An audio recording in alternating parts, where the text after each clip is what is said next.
Okay, good morning everyone, and on behalf of Wendy and the family, I'd like to welcome you all here this morning to share in the dedication of this very big rock to the memory of two very wonderful people, Margaret and Settree. It's a year ago today that they were cruelly taken from our lives, and while some may say that time has flown, others will say it's been a long, hard year without them. But we all will agree that they've been terribly missed in our community. So today as a community, we come together to remember them and to pay honour to Setts and Marg with this very big rock and the message and sentiment that goes along with it. So how did this come about? After their deaths, a few people suggested to Wendy that a memorial should be built in their honour. The pool was suggested as a good location, as Setts had spent a great deal of his time here. Council gave their approval and the project commenced. Wendy enlisted Chris Higgins from the Peak to see if he could help make it all happen.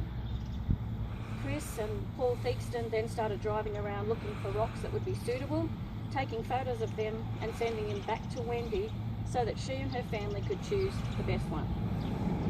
This particular rock was found on the 75 kilometre halfway hill on the Louth Road. Apparently it was also a popular spot for the yabbies to pull up and check the tyres on their annual trip to Louth. Watch the tyres.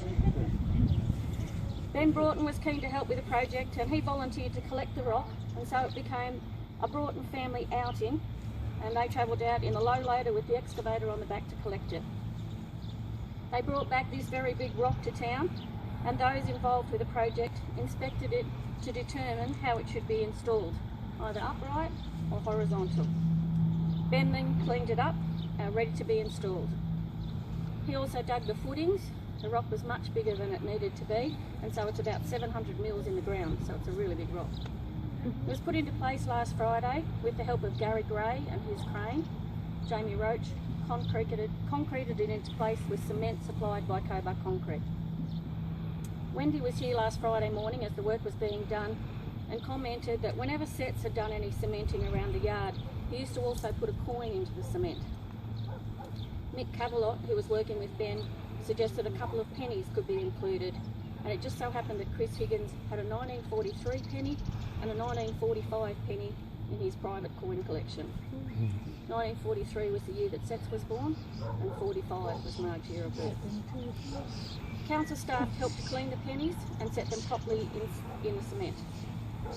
When the rock was being lowered into place, it was suggested that the shape of the rock lends itself to a tall person on the right and a shorter person on the left. Possibly it's Setts on the right and Marg on the left. The 1943 penny was placed on the right and the 1945 on the left. The wording on the plaque was a collaborative effort by Wendy, the children, Chris Higgins, Angela Shepherd and myself, and hopefully reflects the importance of the contributions that Marg and Setts made to our community. This memorial will obviously mean different things to different people, but we hope that it reflects that Setts and Marg, who were two larger-than-life people in our community, that they were our rocks and two solid people that we could always rely on.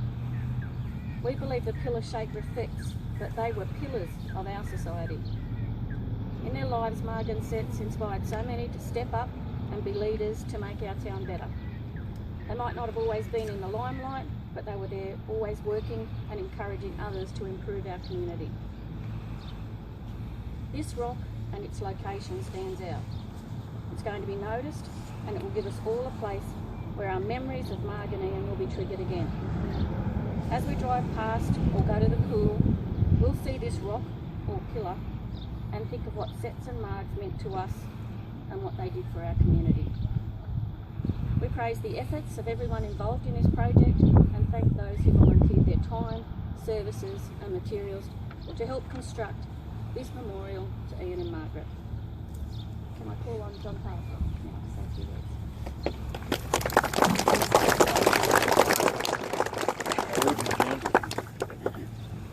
12 months ago, I found out about the tragedy actually here at the pool, so this is a really appropriate place for me to finish the mourning, I guess, and we're now into the celebration of Sets and Marg. The one thing that comforted me then and still comforts me is the fact that they're still together. They went together, they're still together, they'll always be together, and I think that's a really comforting thing, and it's one thing that made me almost happy inside that they weren't apart, because they didn't deserve to be. The Yabby shirt that I'm wearing today, you see I've still got the little bit of the tartan on. I just can't take it off at the moment. It's just the two of them together, and I know I'm not the only Yabby who's still got their tartan on, meaning how much they really did mean to us, and how much, you know, again, they deserve to be together. The Rock, I could tell you some stories about what actually has happened on that halfway hill. Probably the only one I really can talk about is when we stopped there for a game of marbles one day, being the sporting club we are, and very quickly degenerated into a fast, because we've had about 3 or 4 different generations of blokes there playing marbles, all with different rules, and I very quickly just said, you guys enjoy playing, and I had a beer and just watched the action go, and it was quite funny seeing Harley try to bend down and flick marbles as well, as you can well imagine. I encourage you, when you see the Rock, to smile. That's how I'm going to look at it. This is my smiling Rock. I'm going to think of something that, with either of them, that just made you smile, whether it was when I used to trek with them and here's Marg and Seth both crawled underneath the car together trying to fix a muffler. Whether it's on any of our Yabbies trips, or whether it's Marg helping the Batir groups, if it's any of those things, or even if it was last week, the memory that came back and made me smile was Seth in the Donald Duck costume on his tractor driving down the main street. Like many of you wouldn't know, but when he was actually doing that, all Seth could see out of Donald Duck was the brake light of the vehicle in front of him. He could see nothing else. He drove all the way up and down the main street as Donald Duck in his beloved tractor. I'd also just like to thank you guys for giving me the opportunity to speak on behalf of the Yabbies. Smiling Rock, guys. Smile and remember all the good things. Thank you.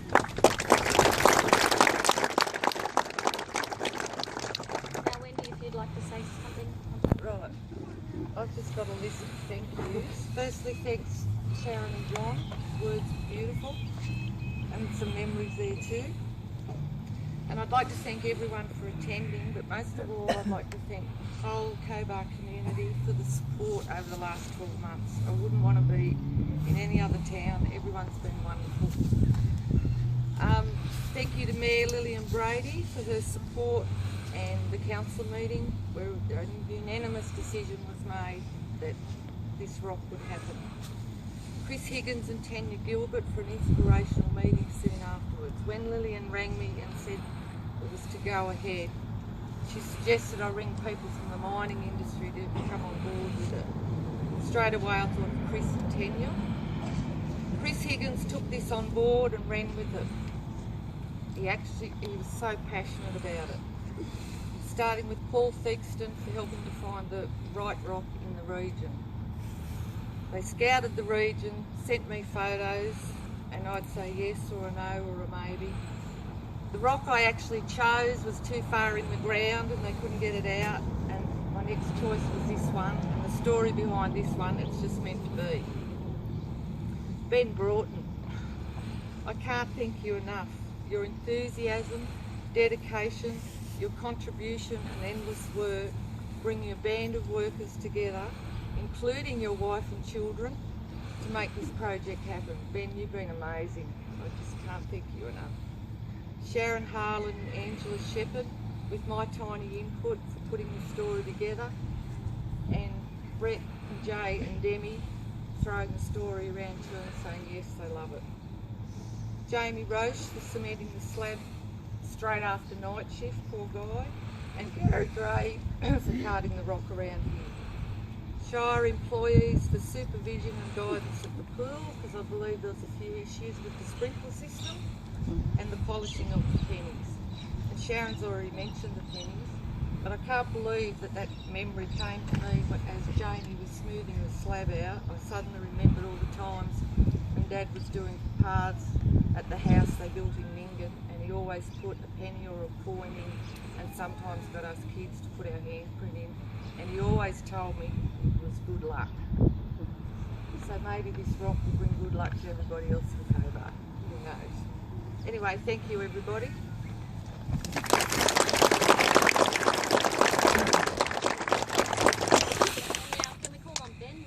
Give Wendy a hand to unveil the rock, please, Ben.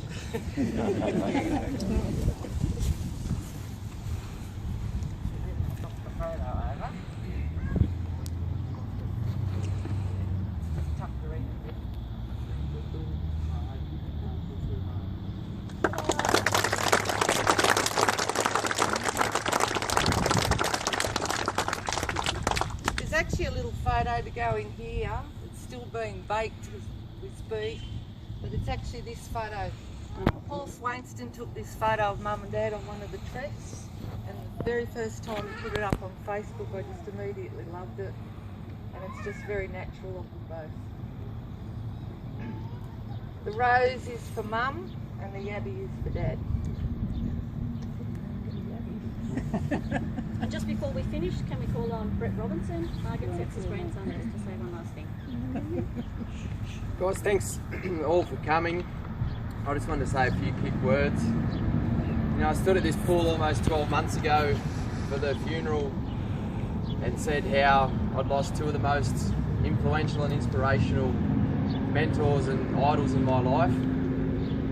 And it's been a tough 12 months. When the tragedy happened, my dad, my brother and my sister and I got together and said, we'll be there at the drop of a hat for Mum, because to lose your parents is unimaginable. And with me living in Sydney, my sister in Perth, my brother in Canada, Dad's been around to pick up a lot of those dropped hats. But so has the Cobar community. So the last 12 months, we've obviously had our moments and we've reflected on the good times as much as the tragedy sort of still rings true with us all. But I feel like we've all done pretty well, but most importantly, how strong Mum has been. Because of her strength, us kids have been able to find our own strength and move on. But more so, it's because of the backbone of the Cobar community that's allowed Mum to be so strong, which has allowed us to be strong and work through it in our own ways. So I wanted to stand here today and thank two idols in my life at the moment, being Mum for being so amazingly strong, but also a massive thank you to the Cobar community.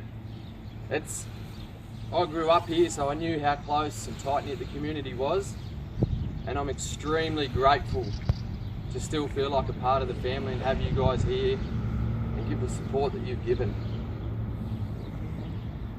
So it has been a really tough 12 months, and I don't think it ever gets easier. We just learn how to deal with it in different ways. And like Kazi said, we sort of like to celebrate the good times from here on in. And we're all doing that in our own sort of ways and finding strength to move on. And I said 12 months ago too that I wanted their legacy to live on. And I personally have been working at that in a few different ways, but this rock represents strength which is filtered through the entire family. So thanks again.